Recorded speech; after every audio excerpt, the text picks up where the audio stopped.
날마다 살아나는 큐티 김양재 목사입니다. 오늘 큐티인 말씀은 루키 4장 11절에서 22절까지입니다. 하나님 아버지, 삶으로 영광을 돌리는 찬송을 하기를 원합니다. 말씀에 주시옵소서. 듣겠습니다. 삶으로 영광 돌리는 찬송은 첫째, 죄와 수치를 고백하는 공동체를 통해 할 수 있습니다. 11절을 보니 증인들이 보아스와 나오며 룻을 축복합니다. 어제 보아스가 모든 손해를 무릅쓰고 기업을 무르겠다고 약속했지요. 보아스는 예수 그리스도의 표상입니다. 예수께서 십자가를 지시고 피 흘리심으로 우리를 구원하신 것처럼 보아스가 구원자로서의 역할을 하고 있어요. 기업 무르기는 내려놓는 희생이 없이는 안 되는데 보아스는 죽었다가 깨어나도 못할 적용을 한 것입니다. 이런 믿음의 적용과 선포를 하니까 백성과 장로들이 증인이 되겠다고 자청합니다. 그토록 무시하는 이방 모압 여인인 룻을 이스라엘 12지파를 세운 라헬과 레아와 같이 되게 해달라고 축복합니다. 그리고 보아스가 에브라스에서 유력하고 베들레헴에서 유명해지기를 원한다고 말해요. 결국 이곳 베들레헴에서 예수님이 탄생하셨지요. 하나님은 룻과 나오미, 보아스에게 증인 공동체의 복을 허락하셨습니다. 12절에 여호와께서 이 젊은 여자로 말미암아 네게 상속자를 주사 네 집이 다말이 유다에게 낳아준 베레스의 집과 같게 하시기를 원하노라 하니라고 해요. 증인들은 룻과 같은 사람으로서 다말을 언급합니다. 룻이 얼마나 복받은 사람인지 다말을 예로 들고 있어요. 다말이 누구입니까? 예수님의 조상인 유다의 며느리였지요. 남편과 시동생 모두가 죽자 그 집안의 대를 이으려고 시아버지 유다와 동침해서 메시아 가문에 들어온 여인입니다. 수치스러운 일이었지만 구원을 위해서 힘든 적용을 한 사람이에요. 룻을 다말과 같은 범죄에 올려놓고 이 일을 구속사적으로 바라보며 칭찬한 것이지요. 이런 칭찬은 증인들의 공동체에서만 가능한 일입니다. 사사들이 자기 소견에 옳은 대로 치리하던 시기였지만 그때도 이렇게 올바른 생각을 하는 증인들의 공동체가 이스라엘에 있었네요. 룻과 보아스의 치부를 드러내는 솔직한 나눔으로 이런 공동체가 생긴 것입니다. 바로 하나님이 하신 일입니다. 죄와 수치를 드러내므로 서로를 축복하는 공동체, 믿음으로 말이 통하는 공동체를 만난다는 것은 복 중의 복이에요. 이것이 찬송의 이유입니다. 적용해 보세요. 여러분은 공동체에서 말씀으로 죄와 수치를 잘 나누나요? 구속사적으로 사건을 해석하며 삶으로 올려드리는 찬송을 매일 드리고 있나요? 삶으로 영광 돌리는 찬송은 둘째 하나님 자체가 상급이 되는 찬송입니다. 14절에 여인들이 나오미에게 이르되 찬송할지로다 여호와께서 오늘 네게 기업 물을 자가 없게 하지 아니하셨도다. 이 아이의 이름이 이스라엘 중에 유명하게 되기를 원하노라고 해요. 찬송하다는 단순히 입술로 찬송하는 것을 넘어서 여호와를 기뻐하고 자랑하고 삶으로 여호와께 영광을 돌리고 증언하는 것입니다. 여인들이 룻과 보아스 사이에서 태어난 아이를 진심으로 축복합니다. 룻의 아이의 이름이 이스라엘 중에 유명하게 되기를 원한다고 진심으로 아낌없이 축복하고 있어요.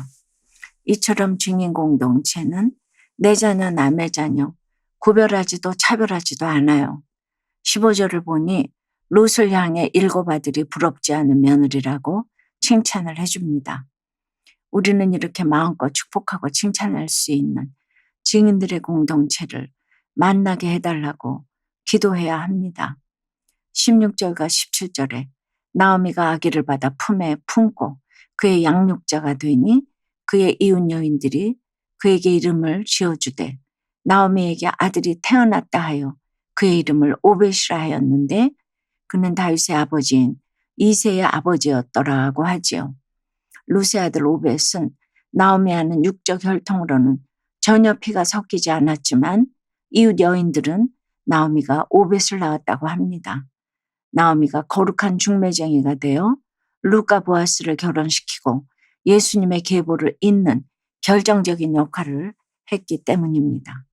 오벳은 하나님이 주신 자녀이기에 보아스와 룻이 낳았어도 하나님이 나오미와 엘리멜렉 가문 모두를 예수님의 계보에 올려주셨어요. 전도하고 기업 무르기를 하면서 영적 자녀를 위해서 살라는 것이 성경의 주제이고 룻기의 주제입니다.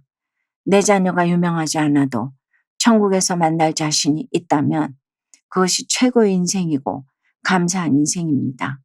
자녀가 상급이 아니고 유명한 것이 상급이 아니고 하나님 자체가 상급이기 때문이에요. 여러분 어떠세요? 속 안 썩이는 자녀는 내 자녀고 속 썩이는 자녀는 내 자녀가 아니라고 부인하고 싶지는 않나요? 나와 내 자녀는 천국에서 만날 영적 가족인가요? 폭삭망하는 사건에도 내 죄를 보는 게 힘든 자신을 인정하고 늘 말씀에 귀 기울이며 믿음의 계보를 잇는 축복의 통로가 되기를 원한다는 한 성도님의 큐티인 묵상 간증이에요.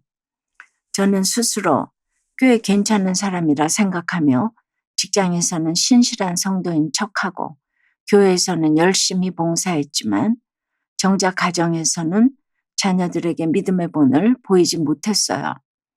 기복신앙으로 이 세상에서 성공해야 교회에서도 인정받는다고 가르쳤죠.